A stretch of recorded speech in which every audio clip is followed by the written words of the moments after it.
মৌলানা গিয়াসউদ্দিন তাহের সাহেব এখানে এসছেন, তার ওয়াজ আপনারা শুনবেন। আমার অত্যন্ত আদরের, আমাকে শ্রদ্ধা করে, আমি তার জন্য দোয়া করি, আমার জন্য সে দোয়া করে। আমি আপনাদেরকে বলেছি যে এখন সব সুন্নি কিন্তু আহলে সুন্নাত ওয়াল জামাত আমরা কি এক। আপনার পরিষদের সাংগঠনিক সচিব আহলে সুন্নাত নবনির্বাচিত। ও আমার পরিষদের আহলে সুন্নাত ওয়াল জামাত এই যে কাউন্সিল হয়েছে সেই পরিষদের সাংগঠনিক সচিব, আর আমি হলাম কো চেয়ারম্যান। কথা বুঝতে পারছেন তো? সবাই ভালো থাকেন। রুবেল ভাই আর অন্য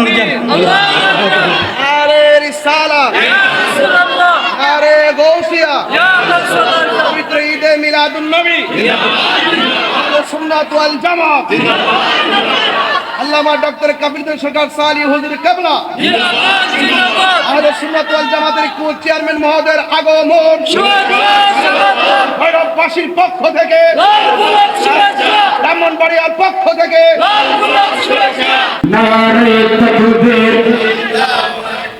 নারে রিসালাত, প্রধান বক্তার আগমন, প্রধান বক্তার আগমন,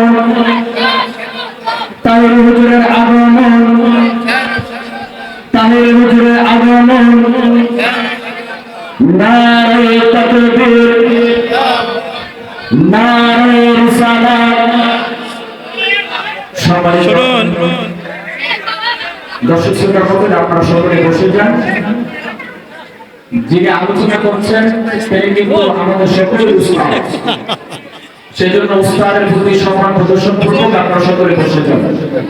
সকলে বসে যান। হুজুরের আলোচনা সমাপ্তির পর ইনশাআল্লাহ আমাদের আজকের প্রধান বক্তা তিনি মুক্তদার নুরানি তাকরীর পেশ করবেন। হাজিরিন, হাজিরিন, আমি আপনাদের সামনে এতক্ষণ মিলাদ, মৌলুদ, মাউলিদ এবং ঈদে মিলাদুন নবী সাল্লাল্লাহু আলাইহি সাল্লাম বিষয়ে আলোচনা করছি। আপনারা বুঝছেন কিনা? আপনি কি বুঝতে পারছেন? যেহেতু আপনারা বুঝতে পারছেন, খবরদার কারো ধোকায় আর কখনো পড়বেন না। আমরা জশ্নে জুলুস বের করি, ঠিক কিনা? আল্লামা শাহ ওলিউল্লাহ মুহাদ্দিস দেহলভী রহমাতুল্লাহ আলাইহি এই উপমহাদেশের যত মুহাদ্দিস যেই নামেরই হোক, যেই ধারারই হোক, তার হাদিসের সনদ ইমাম শাহ ওলিউল্লাহ মুহাদ্দিস দেহলভীর বাইরে যাওয়ার সুযোগ নাই। দিল্লির একজন বড় মুহাদ্দিস, তিনি বলেছেন, আমি 12 রবিউল আউয়াল মক্কা শরীফের সফরে গেলে নবীর জন্মস্থানে সেখানে আমি বিশেষ ধ্যানে থাকতাম। আমি দেখতে পাইতাম যে আসমান থেকে ফেরেশতারা রেলি করে জমিনে নামতেছে। ওই দিনে 12 রবিউল আউয়াল মক্কা শরীফে ছুটি ঘোষণা করা হতো। কাবা ঘরের ইমাম, কাবা ঘরের সংশ্লিষ্ট দায়িত্বশীল ব্যক্তিবর্গ, প্রশাসনিক কর্মকর্তা সবাই এখানে আসতো নবীর মিলাদ শরীফে তারা শরীক হতো। কথা বুঝেন নাই? এখন ঘরের মধ্যে ভাড়াটিয়া এসে গেছে আরেক ধর্মের, আরেক ধরনের ভাড়াটিয়া ঘরের মধ্যে ঢুকছে। তো কাজেই সেখানে তো আর আমার ঐতিহ্য থাকবে না। কাজেই আমি আপনাদের খেদমতে আরজ করতে চাই, অনেক আয়াত আছে, লা উকসিমু বিহাদাল বালাদ ওয়া আনতা হিল্লুম বিহাদাল বালাদ ওয়া ওয়ালিদিন ওয়া মা ওয়ালাদ।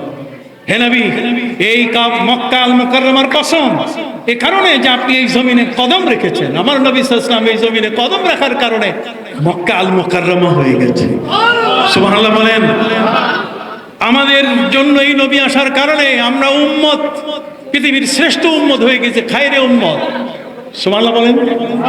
যেই নবীর কারণে আমরা কোরআন পেলাম, যেই নবীর কারণে আমরা পৃথিবীর শ্রেষ্ঠ উম্মত হলাম, যেই নবীর কারণে এই পৃথিবীর মধ্যে আজকের এই মহাজগতের মধ্যে আমরা শ্রেষ্ঠ জাতিতে পরিণত হয়েছি, আর সেই নবীর শুভাগমন আলোচনা করা বেদাত, তাহলে ওই কথা বল না, ওই কি ওই সেই ওই কপাল পরা মানুষটার মতো যে সামনে মণিমুক্তা, সামনে ওই যে বড় ধরনের হীরা পান্নার থলি পড়ে আছে, আর এটা না নিয়ে ওই সময় সে অন্ধের প্র্যাকটিস করছে যে কেমনে অন্ধ হাঁটে।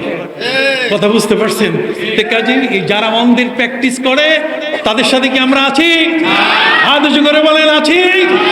আমরা সেই নিয়ামতের কদর করতে চাই, লুফে নিতে চাই। কুল বিফাদলিল্লাহি ওয়া বিরহমাতিহি ফাবিযালিকা ফালিয়াফরাহু ওয়া খায়রুম মিম্মা ইয়াজমাউন।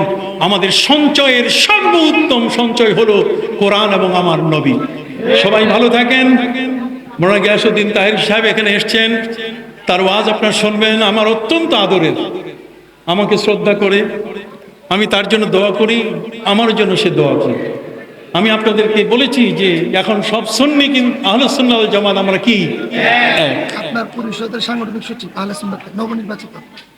ও আমার পরিষদের আহলে সুন্নাহ ওয়াল জামাত এই যে কাউন্সিল হয়েছে সেই পরিষদের সাংগঠনিক সচিব, আর আমি হলাম কো চেয়ারম্যান।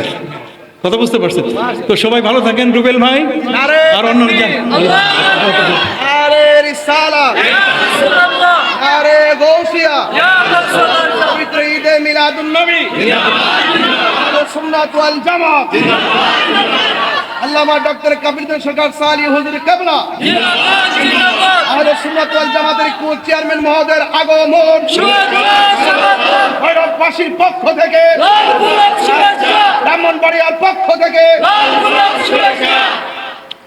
মারহাবা। আসসালামু আলাইকুম ওয়া রাহমাতুল্লাহি ওয়া বারাকাতুহু। আমরা সরকার